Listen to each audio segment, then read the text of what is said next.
I'm going to beat you up and then throw you on the snow. Right. Yeah. I'm not talking about people that throw you in the snow. I'm talking about the people that are like, hey, I love you. Hey, everybody, and welcome to Epic Everyday, our weekday podcast for busy, overwhelmed Christians who don't want to live in that place anymore. They want to find true freedom and abundance and peace.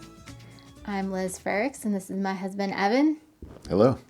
And we're so glad you guys are here with us today. I'm super excited. We're going to keep talking about friends and relations and talk about connection. Friends and relations, yeah. Yes. It's connection day. Yeah, Thursday.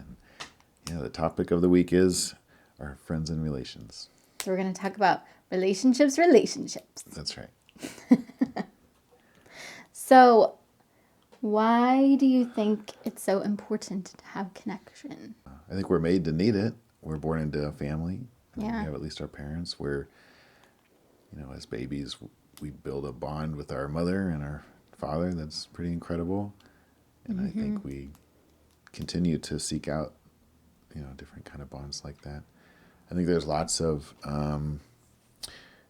group language in the Bible too. I mean, God's very seldom addressing just one guy. He's addressing all the people most of the time. I mean, he called out Abraham individually, I guess. But he talked to Adam and Eve. He's talking to Noah and his whole family. Right. A lot of groups. And you can't really do the one another's by yourself. Yeah. Yeah, I agree. One of the things that I wrote down was that isolation prevents us from growing. And hopefully, I mean, if you're listening to this podcast, you probably care about growing. Yeah. But if we don't have people in our lives to force us to change by, bringing new ideas in, and, I don't know. It's like whoever, was it Eleanor Roosevelt that talked about how you're the same person except for the books you read and the people you meet. Yeah. Yeah. But along with that comes a lot of problems, right? I was just making a little list of the ways the relationships can break. I mean, you've got divorces, you've got, kids running away, you've got friendships falling apart, people dying. There's a lot. Yeah, it is. But throughout all these relationships, what's the consistent factor? And it's me. I move through all these relationships, and the way I deal, I'm the problem. Yeah, the way I deal with people. If it doesn't change, my relationships, the pattern will just remain.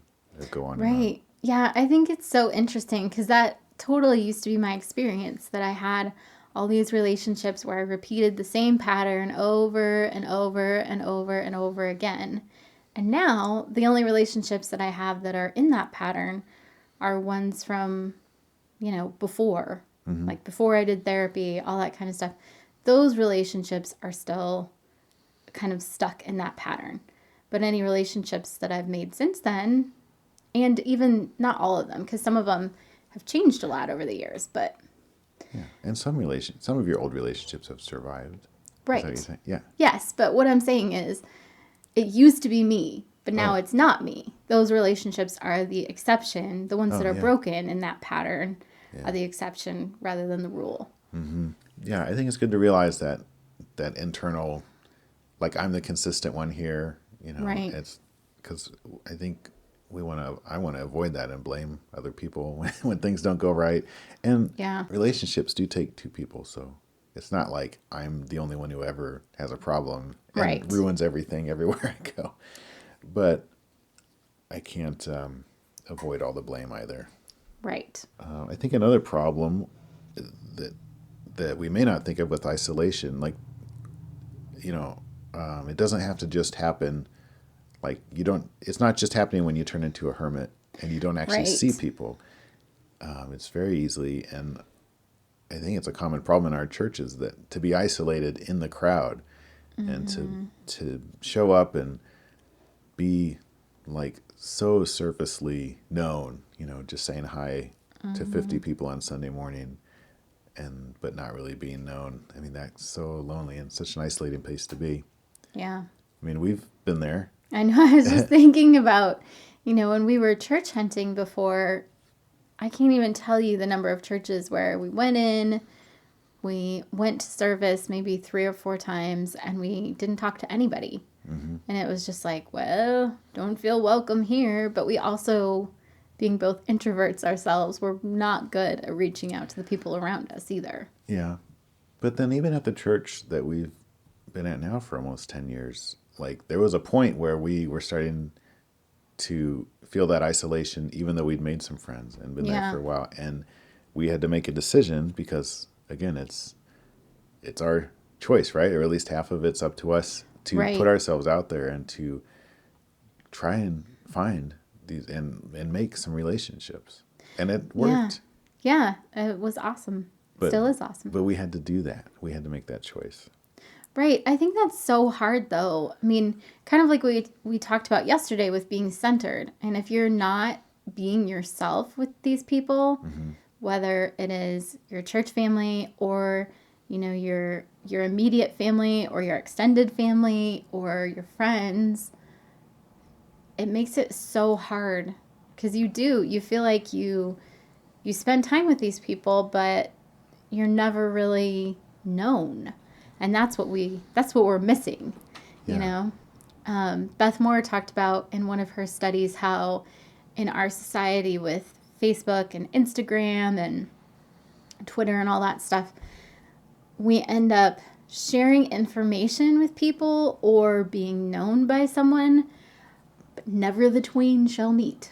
Like we don't give people who know us well enough to call us on our junk the information that they need to actually know, like, oh, hey, you know, but then we put this information out there to the World Wide Web being like... But it's curated information. It's just the highlight reel. Yeah, either it's the highlight reel or the, I'm so stressed and upset today. Sure. You know, people put that on Facebook, and then it's just like, there's no call for relationship there. It's just information. Yeah, that's true. Yeah, I wonder if that bridges into the next thing I was thinking of so I think the only fix for that, like you're saying, are being connected with our relationship with God first. Right. And then that gives us the strength and the freedom to be authentic and takes risks with people and stuff. Yeah, definitely. I mean, in Tai Chi, the principle of connection itself is about being connected to the ground. Mm-hmm. And the ground spiritually is Jesus. Like, it's our relationship with God. And if it's just like being plugged into an outlet, if you don't actually plug the lamp in, it's pretty useless. Yeah. You know, it doesn't provide light. It just sits there taking up space. And that's what we are apart from God. We're not plugged in. So we need to plug ourselves into that relationship first before we can have any kind of connection. Yeah. And I think it's part of our nature. So if we're not plugged into the God power source, we're going to be plugged into something else. I mean, we're designed to worship. I think that's part of this too, where it's like, okay, it might seem like if you're not connected to God, you're just not connected to anything and you're floating around in the ether. But I don't think that's true. I think we're plugged into some power source. Right. And we want to be aware of what that is. And I think, you know, so the pagan ones are easy to see, right? I mean, some anonymous higher power, I mean, that's the 12-step God. It's whatever you want it to be. Right. A lot of people talk about the universe. But since we're talking about Christians specifically, I think we can get sucked into that as well. We may be plugged into the power of pure devotion and piety and legalism instead of the actual God. You know, right. the more the formula and the process and the ceremony and the clothes you wear to church on Sunday morning or whatever it is. Right. Or even going back to family, you know, having your parents' approval or your siblings or your spouses or whoever in your life. I think it's in Galatians 1:10 where Paul talks about how he's seeking God's approval first. Because if we're not actively seeking God's approval, we will passively fall into seeking someone else's approval. And that's always a trap because they can't actually give us approval in the first place because they don't know our hearts. That's right. You know? Yeah. And they're probably not going to do it. I mean, in my experience, right. fishing for that, it always comes up short. I mean, the person like, yeah, they might do it falsely, not really understanding me, or Right. they might not realize that's how they, or, what I'm even looking for. Who knows? Right. Or, I mean, they could be the kind of people that if you did gain their approval, you couldn't approve of yourself. Yeah. Or they just, they're very maybe picky and strict about their approval, and they're not giving it to anybody. Yeah. Mm-hmm. But, It's either definitely way, a trap. it's a big problem either way. Mm-hmm. I think an example of this for me would be has to do with church. Has to do with my personality, like you said, is generally introverted, but I like relationships too. I like connection. Mm-hmm. But I'm way better at just talking to one person at one time than one person you've been introduced to. Yeah.